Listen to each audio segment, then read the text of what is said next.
Afin de vivre l'expérience olympique en cette année de Jeux olympiques et paralympiques, le Krebs de Bordeaux vous propose une série de podcasts. Bonjour et bienvenue sur les podcasts du Krebs de Bordeaux. Dans l'épisode d'aujourd'hui, nous allons aller à la rencontre des personnels du Krebs et nous leur demanderons entre autres quel est le sportif olympique ou quel moment des Jeux olympiques les a le plus marqués. Paddock's day. He was placed fifth, while Abrams took the gold in 10.6, Paddock's teammate Jackson Scholz the silver in 10.7, and New Zealand's Arthur Porritt the bronze in 10.8. Mais tout d'abord, je propose un petit focus sur Paris 1924. En effet, en 1924, Paris organisait la 8e Olympiade de l'art moderne, une compétition étalée sur 84 jours qui se déroula du 4 mai au 27 juillet et qui donnèrent aux Jeux olympiques une nouvelle ampleur. Il s'agit de leur première édition sous l'appellation des Jeux olympiques d'été. Les épreuves sont disputées à Paris, dans les communes limitrophes et dans d'autres villes du pays telles que Reims et Le Havre. Pour la première fois, les épreuves furent commentées en direct à la radio et 1000 journalistes furent accrédités et relayèrent dans le monde entier les exploits des sportifs. Afin de mieux les suivre, le journaliste Edmond de Horter monta dans la nacelle d'un ballon et survola les différents sites olympiques. De nouveaux symboles font leur apparition. La devise olympique et, pour la cérémonie de clôture, le rituel de levée des 3 drapeaux, celui du comité international olympique, celui du pays hôte et celui du prochain pays à accueillir les Jeux. La cérémonie d'ouverture eut lieu au stade olympique de Colombes, actuel stade Yves du Manoir, le 5 juillet devant 40 000 spectateurs. Certaines compétitions, notamment le football, le rugby et le polo, avaient déjà commencé. 44 nations furent représentées. L'Allemagne, émue de la Première Guerre mondiale, ne fut pas invitée. Les 44 délégations pénétrèrent dans le stade par ordre alphabétique. L'Afrique du Sud fut la première à défiler et la Yougoslavie la dernière. Sur les 3089 athlètes en compétition, seulement 135 étaient des femmes. Ils s'affrontèrent dans 17 sports et 23 disciplines, et regroupèrent un total de 126 épreuves, ce qui était moins que la précédente édition. 7 délégations firent leur début: l'Équateur, l'Irlande, la Lituanie, les Philippines, l'Uruguay, Lettonie et la Pologne. Le 19 juillet, la savate est disputée en tant que sport de démonstration. C'est également le cas du canoë canadien ou canoë-kayak, de la pelote basque et de la canne de combat. Dès la désignation de Paris, l'État français s'engage à financer ces Jeux à hauteur de 20 millions de francs. La ville de Paris, quant à elle, fournit les terrains, ainsi qu'une subvention de 10 millions de francs. À cette époque déjà se posait la question des équipements et des coûts liés à la construction de nouveaux sites olympiques. La plupart des compétitions se déroulèrent dans le stade de Colombes et en banlieue parisienne dans des infrastructures déjà existantes. La ville de Colombes accueille donc le premier village olympique du genre, constitué de baraquements en bois.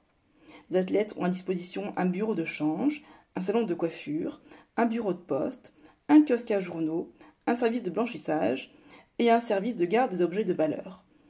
3 repas par jour sont offerts. Les Britanniques acceptèrent cela, mais à condition d'avoir droit à un cuisinier britannique. Quant aux Américains, ils préférèrent s'installer dans le parc du château de Rocancourt. À Paris, le stade Berger, à l'emplacement de l'actuel but Berger, accueillit des matchs de football, la piscine des Tourelles, actuelle piscine Georges Valéré, la natation et le vélodrome d'hiver, l'escrime, la boxe, la lutte, le poids et les haltères. Le tennis fit sa dernière apparition à Paris, avant d'être réintégré lors des Jeux de Séoul en 1988. L'équipe de France présentait l'une des meilleures équipes du monde, avec chez les hommes les célèbres 4 mousquetaires, et chez les femmes, Suzanne Lenglen, qui dominait son sport sans partage depuis 1919. Malheureusement, Suzanne Lenglen dut abandonner, et le Français Henri Cochet s'inclina en finale contre l'Américain Vincent Richards. Les Américains raflèrent la totalité des médailles d'or. Parmi les exploits sportifs les plus célèbres de ces Jeux figurent ceux de Johnny Weissmuller, futur interprète de Tarzan. Né en 1904 dans l'actuelle Roumanie, il émigra avec sa famille aux États-Unis à l'âge de 7 mois. En 1922, il fut le premier nageur à passer en dessous d'une minute au 100 mètres nage libre, avec un temps de 58,6 secondes. Sélectionné par les États-Unis pour participer aux Jeux mais n'ayant pas la nationalité américaine, il falsifia ses papiers en se faisant passer pour son frère, né sur le sol américain. Il remporta 3 médailles d'or, au 100 mètres, au 400 mètres et au 4x200 mètres, et une médaille de bronze avec l'équipe de water-polo. Avant de rejoindre Hollywood pour incarner Tarzan, Johnny Weissmuller n'a jamais perdu une course en compétition. Les Finlandais dominèrent quant à eux l'athlétisme avec 10 médailles d'or. L'exploit le plus mémorable fut celui de l'athlète Paavo Nurmi, qui remporta le 1500 et le 5000 mètres à 2 heures d'intervalle et en battant à chaque fois le record olympique. Il fut surnommé le Finlandais volant. Toujours en athlétisme, le Britannique Eric Liddell, grand favori du 100 mètres, mais aussi protestant et fervent croyant, refusa de participer à la finale organisée un dimanche, jour du Seigneur. C'est alors son compatriote Harold Abrahams qui s'imposa au 100 mètres. Il remporta néanmoins le 400 mètres, qui n'était pas sa spécialité, mais dont la finale eut lieu un jeudi. Cette histoire a inspiré le film Les Chariots de feu, qui a remporté 4 Oscars en 1982. La France finit 3e, avec 13 médailles d'or et un total de 38 médailles, derrière les États-Unis et la Finlande. En marge des épreuves sportives, furent même organisés des concours d'art, mais avec un succès mitigé. Le succès de ces jeux fut au rendez-vous, les faisant entrer dans une nouvelle ère, à la fois populaire, commerciale et médiatique.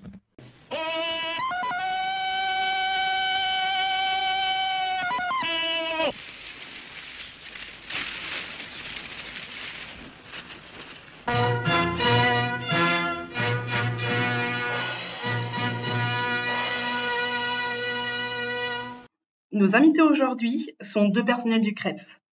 Ils vont partager avec nous leurs souvenirs des Jeux Olympiques et Paralympiques. Bonjour Anne-Sophie et Laurent, merci de nous avoir rejoints. Anne-Sophie Dupéitel, documentaliste. Et Laurent Pancourt, responsable du pôle juridique et administratif. Alors, vous êtes plutôt Jeux Olympiques et Paralympiques d'été ou d'hiver ? Alors pour moi, c'est assez difficile de répondre à ce genre de questions. Les deux ont vraiment ma préférence. En hiver, il y a des disciplines qui sont quand même assez incroyables. Je pense au saut à ski, par exemple. L'été, il y a une diversité de sports qui est aussi assez intéressante. Et c'est aussi la participation de nombreux pays, finalement, qui font que ces Jeux d'été sont bien. Donc, les Jeux ont lieu à Paris. Alors moi, je vais dire les Jeux d'été. Alors pour ma part, c'est clairement l'été. J'ai une plus grande appétence pour les pratiques sportives qui ont lieu durant cette période. Et justement, en parlant de période, je pense qu'elle a aussi une influence de mon choix, puisque finalement, ce sont des JO qui ont lieu pendant les grandes vacances d'été, et forcément, voilà, c'est les grands souvenirs d'enfance pendant les périodes d'été. Merci. Est-ce qu'il y aurait un fait marquant ou un souvenir qui vous a le plus marqué lors des Jeux Olympiques ? Alors mon premier souvenir, peut-être le plus fort qui revient, c'est la cérémonie d'ouverture des JO de Barcelone 92. Je voyais ça avec mes yeux d'enfant de 10 ans et je prenais conscience qu'il y avait quelque chose de très grand et d'un tout temps qui se déroulait. Et puis on était, j'ai des souvenirs de toute la famille devant la télé à suivre la cérémonie d'ouverture. Voilà. C'est le souvenir là qui me revient directement. Alors moi, c'est pas une cérémonie d'ouverture, c'est plutôt une personne, c'est Usain Bolt et surtout sa performance aux Jeux Olympiques de Pékin en 2008. Il a quand même remporté 3 médailles d'or et battu 3 records du monde en sprint. C'est surtout sa puissance, son charisme et sa domination qui m'ont particulièrement impressionnée à l'époque. Merci. Et qu'est-ce que vous aimez dans les Jeux Olympiques et Paralympiques ? Alors pour moi, c'est vraiment une fête, c'est au-delà des performances sportives. Pour moi, c'est un vrai moment de fraternité et donc de fête. Et c'est surtout un moment où le monde se réunit pour célébrer différents sports. Et ce que j'aime aussi dans les Jeux, c'est cette diversité culturelle. Alors moi, ce que j'apprécie particulièrement, c'est les valeurs d'universalisme, d'inclusion, le fair play quand il est là. L'affrontement, en fait, dans les Jeux Olympiques, il ne demeure que pacifique. Pour rappel, pendant les JO, normalement, c'est la trêve. Il n'y a plus de guerre. Et ça devrait toujours perdurer et les JO devraient se dérouler d'ailleurs en permanence. Ok, merci. Est-ce que vous avez un sportif qui vous a le plus marqué ou qui vous a le plus inspiré, qui vous inspire dans la vie ? Alors moi, j'ai pas de sportif qui m'inspire particulièrement ou qui m'a inspiré. Peut-être tout simplement parce que je suis pas sportive de haut niveau, mais c'est une sportive moi qui m'a marquée, c'est Soria Bonali, qui est donc une patineuse artistique française. Elle a remporté beaucoup de médailles durant sa carrière sportive, mais elle a jamais été championne olympique. Elle est célèbre pour son saut périlleux arrière, le backflip, atterri sur un seul pied. C'est une figure acrobatique qui a été interdite en compétition, mais elle a exécuté lors des Jeux Olympiques de Nagano en 1998. En signe de défi et de protestation contre les jugements des arbitres qu'elle percevait comme injustes. Je trouve que Soria Bonali apportait une certaine fraîcheur justement dans une discipline très classique et une certaine nouveauté dans le patinage artistique français. Elle bousculait les codes, elle avait son propre style qui était unique puisqu'elle intégrait des éléments de gymnastique et d'acrobatie dans ses programmes. Elle avait, je trouve, beaucoup d'audace pour l'époque et elle avait surtout un certain talent sur la glace qui n'a pas toujours été reconnu, il me semble, à sa juste valeur. Voilà. Et elle m'impressionne encore pour sa détermination et sa persévérance. Alors moi, les sportifs au JO qui m'ont le plus marqué, ça a encore des souvenirs d'enfance. Moi, je reste avec une âme d'enfant. Là, spontanément, ce qui me vient, c'est Marie-Josée Pérec, Stéphane Diagana, David Douillet.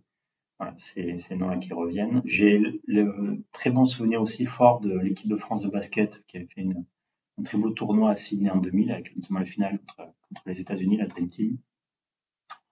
J'ai Eric Moussampagny à Sydney aussi qui revient dans un autre registre.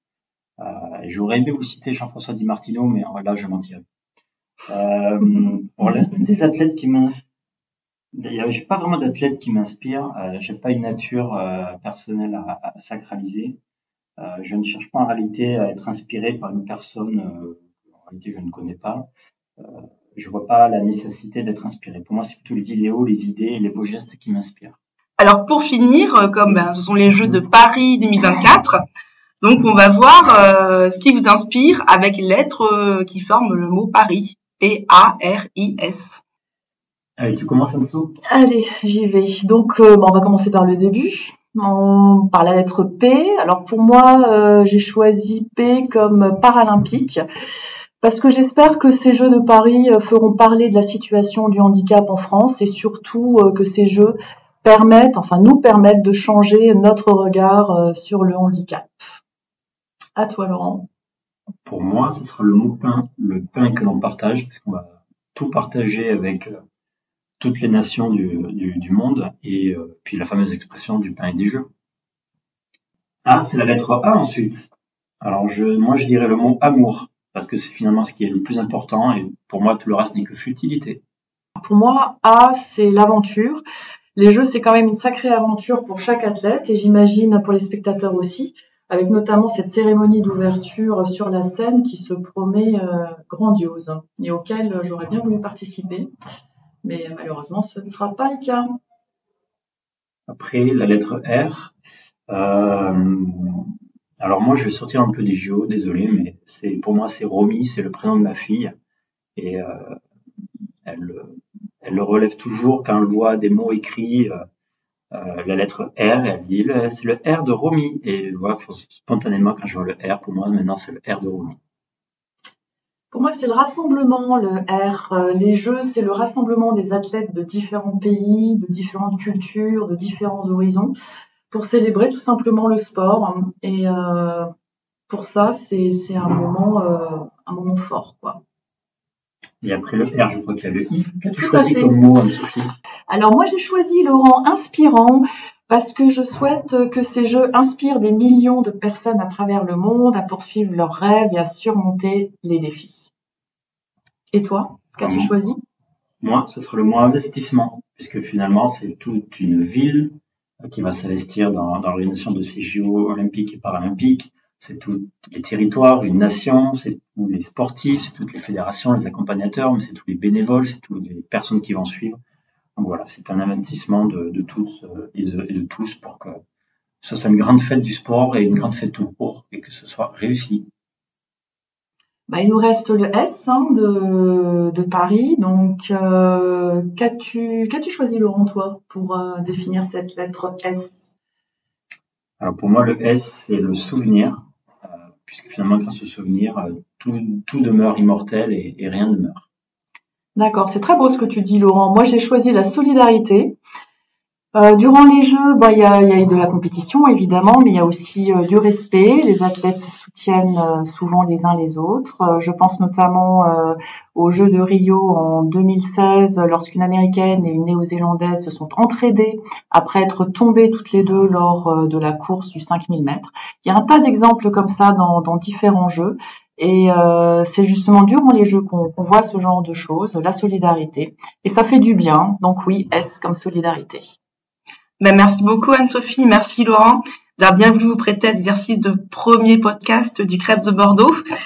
Et merci aux auditeurs. On vous donne rendez-vous prochainement pour un prochain numéro.